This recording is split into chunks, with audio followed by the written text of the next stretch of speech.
আসসালামু আলাইকুম। আমি ডক্টর শাহ ইমরান। আজকে কথা বলবো ড্রাগ রিঅ্যাকশন নিয়ে। আমি একটি ভিডিও দেখাচ্ছি আপনাদেরকে। দেখুন এই ভিডিওটি। ওনার কি হয়েছে, উনি একটি ওষুধ খেয়েছিলেন, অ্যান্টিবায়োটিক জাতীয় ওষুধ খাওয়ার সাথে সাথে আপনার কয়েক ঘন্টার মধ্যেই ওনার এই ধরনের অবস্থা হয়েছিল। তো এই ধরনের অবস্থাগুলোকে আমরা সাধারণত ড্রাগ রিঅ্যাকশন বলে থাকি। অ্যাকিউট ড্রাগ রিঅ্যাকশন, এটি যে কোনো ড্রাগে হতে পারে। ড্রাগ রিঅ্যাকশান একটি আনএক্সপেক্টেড জিনিস, যেটি আসলে আমরা ডক্টররা কখনো এটা প্রেডিক্ট এবং কেউ এটা প্রেডিক্ট করতে পারে না যে আসলে কখন হবে, মানে আমরা বলতে পারি না যে আসলে কোন ড্রাগে হতে পারে। তো এই জন্য একটি ভিডিও আমি বানাতে চাই মানুষকে সচেতনতামূলক, যে মানুষ মনে করে যে একটি ডক্টর ড্রাগ দিয়েছে সেখান থেকে রিঅ্যাকশান হয়েছে, খারাপ ড্রাগ দিয়েছে না। আপনারা কিন্তু সবসময় যে কমন ওষুধগুলো খান, যেমন গ্যাস্ট্রিকের ওষুধ খান, নাপা খান, তারপরে বিভিন্ন অ্যান্টিবায়োটিক খান, ব্যথার ওষুধ খান, সব ওষুধে কিন্তু আপনার ড্রাগ রিঅ্যাকশন হতে পারে। ইভেন ভিটামিনসও ড্রাগ রিঅ্যাকশন হতে পারে। এখন কার ড্রাগ রিঅ্যাকশন হবে কি হবে না এটি কিন্তু কোনোভাবেই জানা সম্ভব না। কার বডির ক্যাটাগরি কেমন, কার বডিতে কেমন ধরনের ড্রাগ নেওয়ার যে ক্যাপাসিটি সেটি কেমন, এটি আসলে আমরা কেউ জানি না। এটি অনেক সময় আপনারা ডাক্তারদের দোষ দিয়ে থাকেন যে ডাক্তারদের ভুলের কারণে এই ধরনের সমস্যা হয়েছে। কারণ যে জিনিস আমাদের পক্ষে জানা সম্ভব না, যে জিনিস আল্লাহ ছাড়া কেউ জানেন না, যে জ্ঞান আমাদেরকে দেননি এখনও আল্লাহ, একটি ড্রাগ রিঅ্যাকশন হবে কি না আমরা বোঝার কোনো উপায় নেই। অ্যান্টিবায়োটিকের ক্ষেত্রে আমরা অ্যান্টিবায়োটিক সেন্সিটিভিটি টেস্ট করতে পারি। তাহলে কি হবে, আপনাদের প্রতিটা অ্যান্টিবায়োটিক নেওয়ার আগে আপনাকে সেন্সিটিভিটি টেস্ট করতে হবে। প্রতিটা অ্যান্টিবায়োটিক নেওয়ার আগে ওই সেন্সিটিভিটির জন্য আলাদা আপনারা, এখন যদি আমি বলি যে আপনি এটি টেস্ট করেন, আপনার ওষুধ দেবো, কিন্তু ওষুধ দেওয়ার আগে ওষুধগুলো আপনি খাইতে পারবেন কি না এটার জন্য একটা টেস্ট করে আসেন। আপনারা কি কেউ খাবেন? রোজই ওষুধ খাওয়ার জন্য আবার কেন টেস্ট করব? ওষুধ তো সবাই খাচ্ছে, সবাই তো দিচ্ছে। হ্যাঁ, এভাবেই দেওয়া হয়। তবে আপনার কারো যদি ড্রাগ রিঅ্যাকশন হয় সেটি আপনি দ্রুত ডাক্তারের পরামর্শ নেবেন। ইনশাআল্লাহ আপনি দ্রুত যদি চিকিৎসা নেন সেটি আমাদের নিয়ন্ত্রণ করা সম্ভব। আর কিছু কিছু ক্ষেত্রে খুব খারাপ পর্যায়ে চলে যেতে পারে, সেটি আসলে খুবই আনএক্সপেক্টেড। আমরা আসলে ওটি কখনো আগে থেকে বলতে পারি না কার হবে কার হবে না।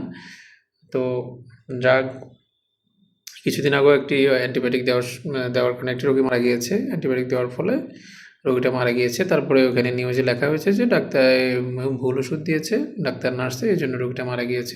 অথচ এই অ্যান্টিবায়োটিক প্রতিদিন অহরহ মানুষ পাচ্ছে, লক্ষ লক্ষ মানুষ পাচ্ছে, কারো কারো কিন্তু কোনো সমস্যা হচ্ছে না। তো কার হবে কার হবে না এটা কিন্তু আমরা বলতে পারি না কখনোই। সো আপনারা এটি আসলে ওই সাংঘাতিকরা আসলে সাংবাদিক না, ওরা হচ্ছে সাংঘাতিক। ওরা এমনভাবে নিউজটা প্রচার করে, তো যখন বেশি ডাক্তারি জানে, আপনারা তাদের কাছ থেকে এই ডাক্তার শিখতে পারে যে কীভাবে জানা যাবে আসলে ড্রাগ রিঅ্যাকশন করবে কিনা বডিতে। সো এটি তাই বলতে চাচ্ছি যে এটি জানার কোনো উপায় নেই আসলে আমাদের ড্রাগ রিঅ্যাকশন হবে কিনা। এখন এমনও রোগী আছে যারা নাপা খেতে পারে না, নাপাতে তার পুরো শরীর ফুসকুড়ি উঠে যায়। নাপা প্যারাসিটামল জাতীয় ওষুধ, সেটা খেতেই পারে, সারা জীবন খেতে পারবে না। এটি খাওয়া ছাড়া কখনোই বোঝা যাবে না। ঠিক সেম জিনিসটা হয় হচ্ছে আপনার ফুড অ্যালার্জির ক্ষেত্রে। এখন আপনার যদি কোনো স্পেসিফিক খাবারে ফুড অ্যালার্জি থাকে, ধরেন আপনার চীনাবাদামে ফুড অ্যালার্জি আছে, এটি কিন্তু আমি বলতে পারবো না। এটি আপনাকে হয়তো পরীক্ষা করাতে হবে, 20-30 হাজার টাকা দিয়ে একটা পরীক্ষা করাতে হবে। ওই অ্যালার্জিটা আপনার শরীরে প্রবেশ করাতে হবে। প্রবেশ করানো পরীক্ষাটা এমন যে ওই যে অ্যালার্জিটা আপনার শরীরে প্রবেশ করানো হবে, ওটি দিয়ে তখন দেখা হবে আপনার মধ্যে ওই অ্যালার্জিক রিঅ্যাকশনটা হচ্ছে কি না। সো আপনার এই রিঅ্যাকশানটা আসলে হবে কি হবে না আসলে আমাদের এখানে কারো হাত নেই। সুতরাং আপনারা এই সাংঘাতিকদের কথায় কিন্তু প্রভাবিত হবেন না। আর ডাক্তার অবশ্যই ওষুধ দিয়েছেন ভেবেচিন্তে দিয়েছেন, আপনার ভালোর জন্য দিয়েছেন।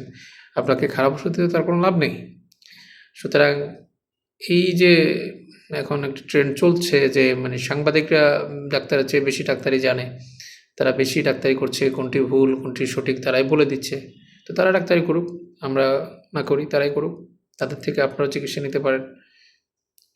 আমরা 20 বছর পড়াশোনা করে, 20-25 বছর পড়াশোনা করে আমরা এখনও কিছুই জানি না, ওনারা ডাক্তারি না পড়েই জানে। যাই হোক, তো আপনারা এটা সতর্ক থাকবেন। যদি কখনো ড্রাগ রিঅ্যাকশন হয়, এখানে কাউকে ব্লেম করার কিছু নাই। আমাদের হতে পারে, আমরা তো ওষুধ খাই, আমাদেরও যে কোনো ড্রাগ রিঅ্যাকশন হতে পারে, এখানে কারো হাত নেই, এটাতে কারো হাত নেই, যে কোনো ড্রাগ হতে পারে। সুতরাং আপনি সরাসরি ডাক্তার কাছে চলে যাবেন, হসপিটালে চলে যাবেন। ইনশাআল্লাহ চিকিৎসা নিলে বেশিরভাগ ক্ষেত্রে রিঅ্যাকশন 99% ক্ষেত্রে ইনশাআল্লাহ নিয়ন্ত্রণ সম্ভব। আর কিছু ক্ষেত্রে আরও খারাপ অবস্থা চলে যেতে পারে। এটি সম্পূর্ণ হচ্ছে তকদিরের ব্যাপার, আল্লাহর ব্যাপার। আল্লাহ যেটা করেন। সুতরাং এটি নিয়ে ঘাবড়ানোর কিছু নাই।